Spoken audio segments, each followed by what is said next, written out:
Hello dear students, myself Supriya. Welcome to our channel Supriya education hub. तो चलिए हम लोग फर्स्ट का ए और बी सॉल्व कर लिए हुए। आज हम लोगों को सेकेंड का ए सॉल्व करना है। ओके, तो देखिए सेकेंड का ए क्या बोला है, क्वेश्चन बोला है give an example of partial order relation which is not a total order relation. तो हम लोग को ऐसा ऐसा एग्जाम्पल देना है हम लोगों को जो पार्शियल ऑर्डर रिलेशन तो है बट हम लोगों का वो टोटल ऑर्डर रिलेशन नहीं है। तो हम लोग कैसे सॉल्व करेंगे, देखिए हम लोग एक कोई सेट मान लेते हैं, आप लोग भी मान लीजिए। Consider the set of positive integer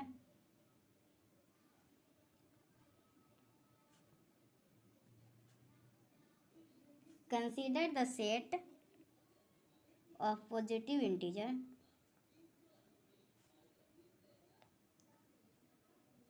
consider the set of positive integer. हम लोग एक सेट मान लिए पॉजिटिव इंटीजर का। ओके, और हम लोग एक रिलेशन मान लेंगे, let the relation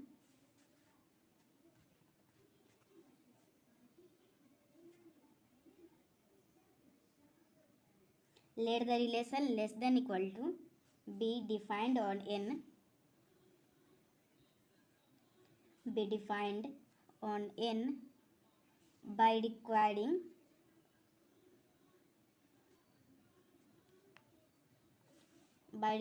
that a less than b. If a divides b, if a divides b so that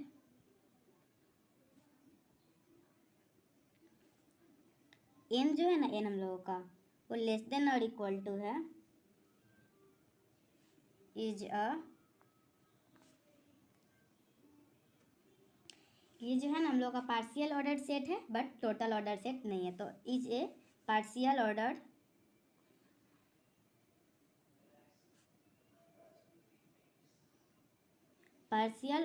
set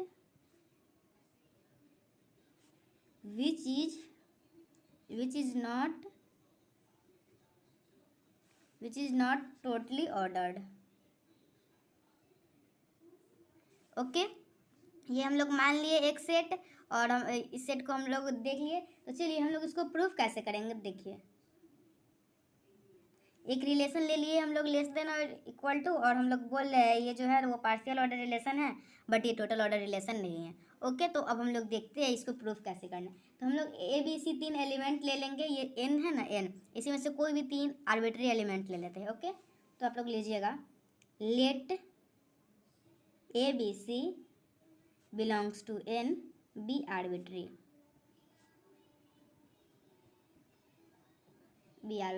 then the relation is, हम लोग एक रिलेशन माने हैं ना, देन द रिलेशन क्या है, लेस देन और इक्वल टू इज।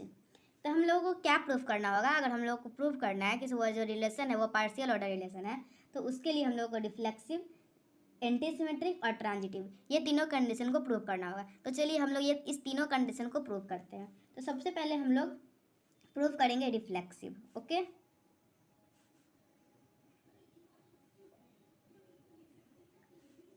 रिफ्लेक्सिव मतलब देखिए अगर ए डिवाइड्स कर रहे हैं ए से, that means A is less than equal to A, तो ये तो सही बात है। ओके, आप लोग मतलब ये एक रिफ्लेक्सिव रिलेशन है। अब हम लोग देखेंगे एंटी सिमेट्रिक। तो एंटी सिमेट्रिक देखिए कैसे देखेंगे, एंटी सिमेट्रिक तो हम लोग का हो जाएगा ए लेस देन बी और बी लेस देन ए। तो हम लोग का इसका मतलब हुआ ए डिवाइड्स बी और क्या हो जाएगा बी डिवाइड्स ए। ये आप लोग को अच्छे से समझ में आ रहा है, ये तो आप लोग क्लास 12th में भी सब करना सीखे होंगे, बस उसमें एंटी सिमेट्रिक नहीं करते थे। ओके, तो रिफ्लेक्सिव है तो ए इज लेस देन ये तो समझ में आ गया, हम लोग रिलेशन ये डिफाइन किया है। और एंटी सिमेट्रिक है तो हम लोग को देखना होगा ए बी और बी ए है कि नहीं। ओके, तो हम लोग देखेंगे a divides B and B divides a divides b कहने का मतलब है b by a equal to k one मान लिए। और हम लोग क्या कर लेंगे, बी डिवाइड से है मतलब ए बाई बी इक्वल टू के टू मान लेंगे। अब और ये जो के वन है ना और के टू वो दोनों हम लोग का बिलोंग्स करना चाहिए नेचुरल नंबर से, मतलब कि एन जो सबसेट एन सेट माने हम लोग। ओके, अब हम लोग इस दोनों को मल्टीप्लाई करेंगे तो क्या आएगा, देखिए b by a into a by a equal to k a one into k two, इससे ये कट गया इससे ये कट गया, तो हम लोग आया के one into k two equal to one. और हम लोग K1 इक्वल टू K2 अगर 1 लेते हैं, K1 K2 का मल्टीप्लिकेशन हम लोगों का 1 आया ना, तो हम लोग K1 इक्वल K2 अगर 1 ले रहा है, सिंस ये जो K1 है और K2 है हम लोगों का बिलोंग कर रहा है N से, ओके। तो हम लोग बोल सकते हैं B by a equal to K1 और K1 है 1 के बराबर, मतलब A बराबर B है, तो मतलब ये हम लोगों का हो गया प्रूफ। अब हम लोग किस चीज़ के लिए करेंगे, अब हम लोग ट्रांजिटिव के लिए करेंगे, ओके। तो अब थर्ड पॉइंट लिखेगा ट्रांजिटिव।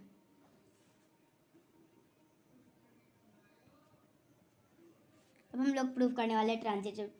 तो ट्रांजिटिव के लिए क्या देखते हैं हम लोग, ए लेस देन बी है और बी लेस देन सी है, तो हम लोगों को ए लेस देन सी आना चाहिए, तो ट्रांजिटिव हो जाएगा। तो चलिए यहाँ तक तो आप लोग समझ में आ गया। इसका मतलब है ए डिवाइड्स बी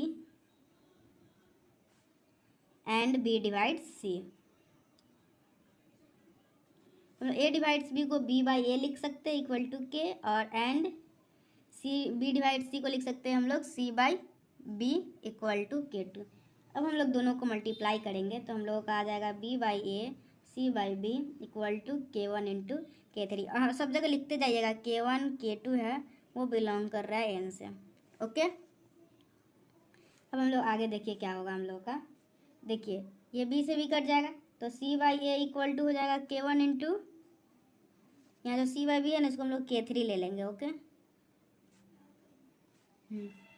ये C बाई ए है equal to K1 into K3 का हो गया, तो ये K1 है और K3 है वो बिलोंग कर रहा है N से, ओके। तो हम C बाई ए कहने का मतलब हम लोग इसको लिख सकते हैं A डिवाइड C, ठीक है। अगर A डिवाइड C लिख सकते हैं मतलब A less than equal to C लिख सकते हैं, तो हम लोगों का आ गया ना हम लोगों को जो प्रूफ करना था। तो हम लोग देख लिए, ये क्वेश्चन हम लोग का कंप्लीट होता है, okay. Thanks for watching my video.